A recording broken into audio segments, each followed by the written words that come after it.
ବାସ୍ତୁଶାସ୍ତ୍ରରେ କିଛି ଏମିତି ଜିନିଷ କୁହାଯାଇଛି ଯାହାକୁ ଘରେ ଉଚିତ ସ୍ଥାନରେ ରଖିବା ଦ୍ୱାରା ଘରେ ସବୁ ପ୍ରୋବ୍ଲେମ୍ ଦୂର ହୋଇଥାଏ। ଘର ପରିବାରର ଆଉ ବିଜନେସରେ ବୃଦ୍ଧି ହୋଇଥାଏ। ଆଜି ମୁଁ ଆପଣମାନଙ୍କୁ କହିବି ଭଗବାନଙ୍କ 3ଟି ମୂର୍ତ୍ତି ଯାହାକୁ ଘରେ ଉଚିତ ସ୍ଥାନରେ ରଖିବା ଦରକାର, ଯାହାକୁ ଘରେ ରଖିବା ଦ୍ୱାରା ଶୁଭ ହୋଇଥାଏ ଆଉ ଆମ ଜୀବନରେ ବହୁତ ସାରା ପ୍ରୋବ୍ଲେମ୍ ଦୂର ହୋଇଥାଏ। ଘରର ଦକ୍ଷିଣ ପଶ୍ଚିମ ଦିଗରେ ପଞ୍ଚମୁଖୀ ହନୁମାନଙ୍କ ଫଟୋ ଲଗାଇବା ବହୁତ ଶୁଭ ହୋଇଥାଏ। ଆପଣ ଦକ୍ଷିଣ ପଶ୍ଚିମ କୋଣରେ ଫଟୋକୁ ଏମିତି ଲଗାନ୍ତୁ ଯେ ଯେଉଁଠି ହନୁମାନଙ୍କ ମୁହଁ ଦକ୍ଷିଣ ଦିଗ ଆଡ଼କୁ ରହିଥିବ।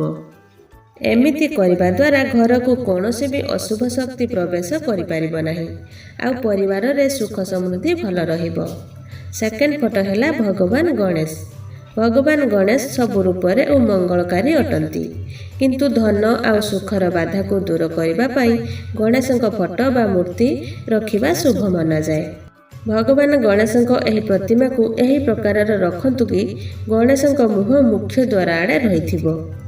ତାପରେ ଯଦି ଘରେ ମା ଲକ୍ଷ୍ମୀଙ୍କ ମୂର୍ତ୍ତି ଅଛି ତ ଆମର ବହୁତ ସାରା ପ୍ରୋବ୍ଲେମ୍ ଦୂର ହୋଇଥାଏ, କିନ୍ତୁ ମା ଲକ୍ଷ୍ମୀଙ୍କ ସହ ଭଗବାନ କୁବେରଙ୍କ ମୂର୍ତ୍ତି ରଖିବା ବି ବହୁତ ଜରୁରୀ, କାରଣ ମା ଲକ୍ଷ୍ମୀ ଧନ ଦେଇଥାନ୍ତି, କିନ୍ତୁ ଆୟ ବିନା ଧନର ସୁଖ ସମ୍ଭବ ନୁହେଁ। କୁବେର ଭଗବାନ ବ୍ୟକ୍ତିଙ୍କୁ ଆୟ ପ୍ରଦାନ କରିଥାନ୍ତି, ସେଥିପାଇଁ ଘରେ ମା ଲକ୍ଷ୍ମୀଙ୍କ ସହ ଭଗବାନ କୁବେରଙ୍କ ଫଟୋ ବି ଲଗାନ୍ତୁ। ଭଗବାନ କୁବେର ଉତ୍ତର ଦିଗର ସ୍ୱାମୀ ଅଟନ୍ତି, ସେଥିପାଇଁ କୁବେରଙ୍କ ଫଟୋ ଏହି ପ୍ରକାର ଲଗାନ୍ତୁ କି କୁବେରଙ୍କ ମୁହଁ ଉତ୍ତର ଦିଗ ଆଡ଼କୁ ରହିଥିବ। ଏହି 3ଟି ମୂର୍ତ୍ତିକୁ ଘରେ ରଖିବା ଦ୍ୱାରା ମା ଲକ୍ଷ୍ମୀ ପ୍ରସନ୍ନ ହୋଇଥାନ୍ତି। ଆଶା କରୁଛି ଭିଡ଼ିଓଟି ଆପଣମାନଙ୍କୁ ପସନ୍ଦ ଆସିଥିବ। ଯଦି ଭିଡ଼ିଓ ପସନ୍ଦ ହୁଏ ତ ଲାଇକ୍ କରନ୍ତୁ, ଆଉ ଯଦି ଆମ ଓଡ଼ିଆ ଘର ପରିବାର ଚ୍ୟାନେଲକୁ ସବସ୍କ୍ରାଇବ୍ କରିନାହାନ୍ତି ଏବେ ହିଁ ସବସ୍କ୍ରାଇବ୍ କରି ଏହି ଘଣ୍ଟି ଚିହ୍ନକୁ ଦବାଇ ଦିଅନ୍ତୁ।